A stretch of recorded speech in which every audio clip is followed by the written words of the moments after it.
தமிழ்நாட்டில் அடுத்து நம்ம சமுதாயம் வந்து மிகப்பெரிய சோதனையை வந்து சந்திக்க இருக்குது. அது என்ன அப்படின்னா, பெண்கள் குடிச்சிட்டு அதனால் ஏற்படுற விளைவுகள். இப்போவே வந்து பெண்கள் வந்து அங்கொன்று இங்கொன்றுமா குடித்ததுனால இப்போ ரீசெண்டாக வந்து பார்த்திங்கன்னா, சூலூரில் ஒரு 10 வயது சிறுமிக்கு ஒரு துயர சம்பவம் நடந்தது. அதுக்கு காரணம் என்ன அப்படின்னு பார்த்தீங்கன்னா, அவங்க அம்மா வந்து குடிச்சிட்டு போதையில் கிடந்தாங்க. அவங்க அப்பாவே வந்து அதை வாக்குமூலமாக கொடுத்துருந்தாரு. நம்ம சேனல்லையுமே வந்து அதை போட்டிருந்தோம். பக்கத்து வீட்டு லேடி பேசியிருந்தாங்க. அப்புறம் அவங்க அப்பாவே வந்து போதையில் என் பொண்டாட்டி வந்து ஃபுல் போதையில் இருந்தா அப்படிங்கிறது. இப்போ நம்ம குழந்தைங்கள வந்து ரொம்ப கண்ணும் கருத்துமாக வந்து வளர்ப்போம். வீட்டில் வந்து ஆம்பளைங்க குடித்தாலும் பொம்பளைங்க வந்து கண்ணும் கருத்துமாக வந்து வளர்ப்போம். அதுவே ஒரு பொம்பளை பிள்ளையாக இருந்ததுன்னா இன்னும் வந்து பயம்பத்திரமாக வந்து வளர்ப்போம். இருக்கிற கட்டங்கள்லாம் மாறி ஒரு போதையில் கிடந்து தான் பொண்ணு எங்கே போச்சு, எவ்வளோ நேரமாக காணும் அப்படிங்கிறதே தெரியாமல் போதையில் கிடந்து அந்த ஒரு பிரச்சனை நடந்தது. அதை நான் வந்து ஃபேஸ்புக்கில் பேசியிருந்தப்போ அதுக்கும் வந்து ஒரு அரசியல் சாயம் பூசியிருந்தாங்க. பேசின டாபிக் வந்து பார்த்திங்கன்னா, பொண்ணுங்களாம் லேடிஸ் எல்லாம் வந்து குடிக்க ஆரம்பிச்சிட்டாங்க, இது வந்து ரொம்ப பெரிய சீர்கேடு தமிழ்நாட்டுக்கு அப்படின்னு சொல்லி நான் பேசியிருந்தேன். அப்போவே வந்து அரசியல் சாயம் பூசி பேசின டாப்பிக்கே வந்து வேறு மாதிரி வந்து போட்டு கமெண்ட் பண்ணியிருந்தாங்க. அதை பற்றி எனக்கு கவலை இல்லை. வந்து அது மாதிரி கமெண்ட் போட்டவங்கள்ட்டெல்லாம் நான் வந்து போய் கேட்டிருந்தேன், உங்கள் வீட்டில் நாளைக்கு உங்கள் வீட்டு பெண்களும் குடிப்பாங்க, அப்போ தெரியும் அதோட கஷ்டம் நஷ்டம் அப்படின்னு சொல்லி. இப்போ தான் வந்து ஒரு வாரம் கூட ஆகலைங்க, அது காட்டியும் இன்னொரு பொண்ணு குடியால் ஒரு பொண்ணு வந்து இறந்துருக்கா. 17 வயசுன்னு சொல்கிறாங்க, 18 வயசு அப்படின்னு சொல்லி சொல்கிறாங்க. அதாவது இலங்கை அகதிகள் முகாமில் பொண்ணு வந்து பார்த்திங்கன்னா இன்ஸ்டாவில் ஒரு பையன் கூட பழக்கமாகி அந்த பொண்ணு சென்னைக்கு போய், அந்த பொண்ணு மட்டும் போகலை, அந்த பொண்ணோட இன்னொரு பொண்ணும், அந்த பொண்ணுக்கு வந்து பார்த்திங்கன்னா 17 வயசு அப்படின்னு சொல்லி சொல்கிறாங்க. கூட 2 பசங்க போயிருக்கானுங்க. அந்த 2 பசங்களுக்குமே அந்த 2 பசங்க வந்து குடிக்கல அப்படிங்கிறத ஒரு பையன் வந்து வாக்குமூலம் கொடுத்துருந்தா. அந்த 2 பொண்ணுங்களை தான் வந்து அந்த பப்புக்கு அழைச்சிட்டு போனாங்க.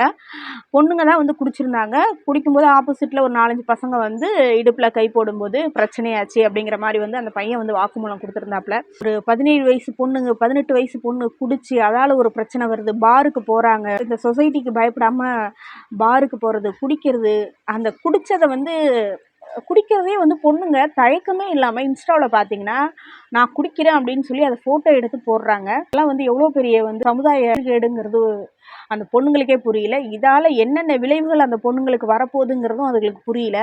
ஸோ இதெல்லாம் வந்து போஸ்ட் போடுறாங்க, பெருமையாக போஸ்ட் போடுறாங்க.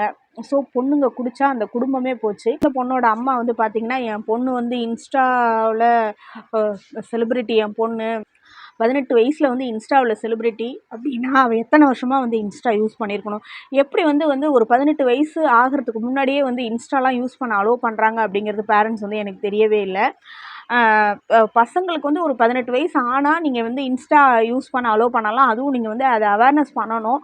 அதில் வர்ற மெசேஜஸ் அது எல்லாமே வந்து ஃபேக்காக தான் இருக்கும். நீங்கள் தான் வந்து அவேராக இருக்கணும் அப்படிங்கிறத நம்ம வந்து பசங்களுக்கு வந்து கைட் பண்ணி தான் நம்ம வந்து இன்ஸ்டா வந்து யூஸ் பண்ணுறதுக்கு நம்ம அலோவ் பண்ணணும்.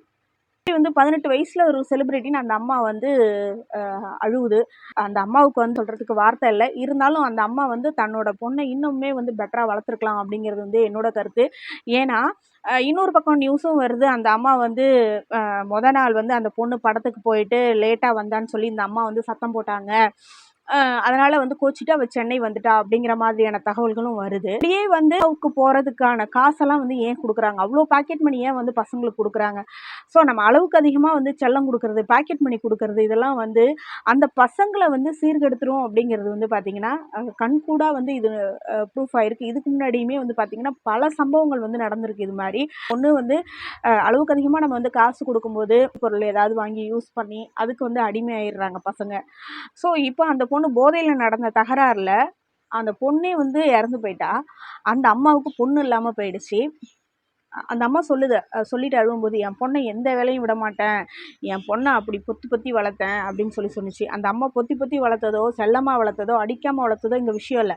ஆனால் சரியான முறையில் வளர்த்தாங்களா அப்படிங்கிறது வந்து ஒரு பெரிய கொஷின் மார்க் தான். அந்த அம்மா சரியான முறையில் வளர்த்துருந்தாங்க அப்படின்னா இந்த பொண்ணு இப்படி வந்து ஒரு 18 வயசு ஆகிறதுக்குள்ளாரையே இன்ஸ்டா யூஸ் பண்ணி அதில் ஒரு பாய் ஃப்ரெண்ட் கிடச்சி அவ்வளோ தைரியத்தோட அன்னையும் கூட்டிக்கிட்டு அந்த பொண்ணுக்கும் பலத்தை அடி போல் அந்த பார்லேயுமே வந்து ஒரு 17-18 வயசுக்கு பொண்ணுக்கு சின்ன பொண்ணுங்களுக்கு எப்படி அவனுங்க ஊற்றி கொடுக்குறானுங்க அப்படிங்கிறது தெரியல, எப்படி அலோவ் பண்ணுறானுங்க அப்படிங்கிறதும் தெரியல. ஸோ அந்த பாருக்கெலாம் வந்து சீல் வச்சுட்டாங்க. இன்னும் எந்தெந்த பாரில் வந்து இந்த மாதிரியான விஷயங்கள்லாம் நடந்துட்டுருக்கு அப்படிங்கிறது வந்து அரசாங்கம் கவனித்து தக்க நடவடிக்கை வந்து எடுக்கணும். பெண்களுக்கெல்லாம் வந்து அலோவ் பண்ணாமல் இருக்கிறது ரொம்ப நல்லது. ஏன்னா ஒரு பார் உள்ளார பெண்களை அனுமதிக்கும் போது பிரச்சனைகள் வந்து நிறையவே வரும். ஸோ வந்து பார் உள்ளார கண்டிப்பாக வந்து பெண்களுக்கு அனுமதியே வந்து இந்த அரசாங்கம் வந்து கொடுக்கக்கூடாது. படித்தா அந்த குடும்பமே படித்த மாதிரி, அதே மாதிரி தான் ஒரு பொம்பளை பிள்ளை பிடிச்சதுன்னா அந்த குடும்பமே வந்து பிடிச்ச மாதிரி தான் அர்த்தம். எப்படி சொல்கிறேன் அப்படின்னா, நீங்கள் வந்து கல்யாணம் பண்ணிக்கணும், ஆம்பளைங்க வந்து ஒரு 10 மாதம் குழந்தைய வந்து பெற்றுக்க போகிறது கிடையாது வயிற்றில் கருவை சுமந்து. ஆனால் நீங்கள் வந்து ஒரு 10 மாதம் கருவை சுமந்து அந்த குழந்தைய கண்ணும் கருத்துமாக வந்து வளர்க்கணும். அப்படி இருக்கும் பட்சத்தில் நீங்களே வந்து போதைக்கு அடிமையானீங்கன்னா அந்த குழந்தைக்கு எப்படி கைட் பண்ணுவீங்க, அந்த குழந்தைங்களை வந்து எப்படி வளர்க்குவீங்க? ஸோ அரசாங்கமே வந்து பார்த்திங்கன்னா இந்த டாஸ்மார்க்கெல்லாம் வந்து கொஞ்சம் கொஞ்சமாக வந்து எல்லாத்தையுமே வந்து நிரந்தரமாக எடுக்கணும்.